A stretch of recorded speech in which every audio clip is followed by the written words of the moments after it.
അങ്ങക്കൊക്കെ എങ്ങനെ ഓട്ടം ഉണ്ടാകുക? നിന്റെ മാരോട് ഓടണം, അപ്പൊ ഓട്ടം ഉണ്ടാവുള്ളൂ. കുറഞ്ഞ കായ്പ ഓടിയല്ലേ, അതിന് വേറെ ആള് പോയിക്കൊണ്ടിരിക്കും. കുറഞ്ഞ പൈസ എന്താണ് എവിടക്കാ പോണ്ടേന്നൊന്നും പറയാം. മഹാമാരി വരുന്നുണ്ടെങ്കിൽ ചങ്ങായി ഗൂഡ്സാ വിളിച്ച, നല്ല കാറല്ലേ വിളിച്ചാ. മഹാലാഭം വേണമെന്ന് അവിടെ ഉറപ്പിക്കൊക്കെ ബക്കറ്റ് കൊടുക്കേണ്ടത്. എന്നിട്ട് അതൊരു വണ്ടി പോകാത്തത്, വണ്ടി പോട്ടേത് പണ്ടാറങ്ങാനായിട്ട് പുന്നാരെ തന്നത് നിങ്ങളെ വണ്ടിയില്ല, നിങ്ങളെ ഓട്ടാലല്ലേ നീങ്ങുള്ളൂ. ആഗ്രഹം പറഞ്ഞു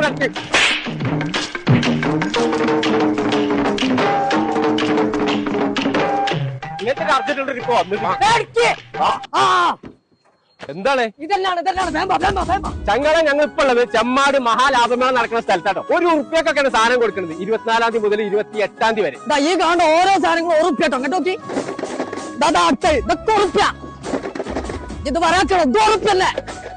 ഈ കാണുന്ന ഡ്രമ്മിനൊക്കെ വെറും ₹1. അതേപോലെ ഈ വേസ്റ്റ് ബാസ്കറ്റിന് ₹1, വട്ടച്ചട്ടിക്കൊക്കെ വെറും ₹1 കൊടുത്താൽ മതിയെന്ന്. പക്ഷേ 24 തീയതി മുതൽ 28 വരെ ആദ്യം വരുന്ന 150 ആൾക്കാർക്കായി കൊടുക്കണം കേട്ടോ. ബെഡ്ഷീറ്റ് ഒക്കെ വെറും ₹95 മുതൽ, ചുരിദാർ ടോപ്പൊക്കെ വെറും ₹89 മുതൽ, 3 ഷർട്ടൊക്കെ വെറും ₹189 കിട്ടും. 1 2 അല്ല കേട്ടോ, 16 ചവിട്ടിക്കൊക്കെ വെറും ₹200. കുട്ടികൾക്ക് ആവശ്യമായ കൊട, ബാഗ്, അങ്ങനെ എല്ലാവിധ ഐറ്റംസും ഹോൾസെയിൽ വിലക്കാളും കമ്മിയായിട്ടാ കൊടുക്കണം കേട്ടോ. ഒരു വീട്ടിലേക്ക് ആവശ്യമായ എല്ലാവിധ സാധനങ്ങളും ഒരു കുടക്കീൽ കിട്ടും. അപ്പൊ ലൊക്കേഷൻ വരുന്നത് ചെമ്മാട് കോഴിക്കോട് റോട്ടില് മൈജിന്റെ നേരെ ഓപ്പോസിറ്റ് മഹാലാഭമേള.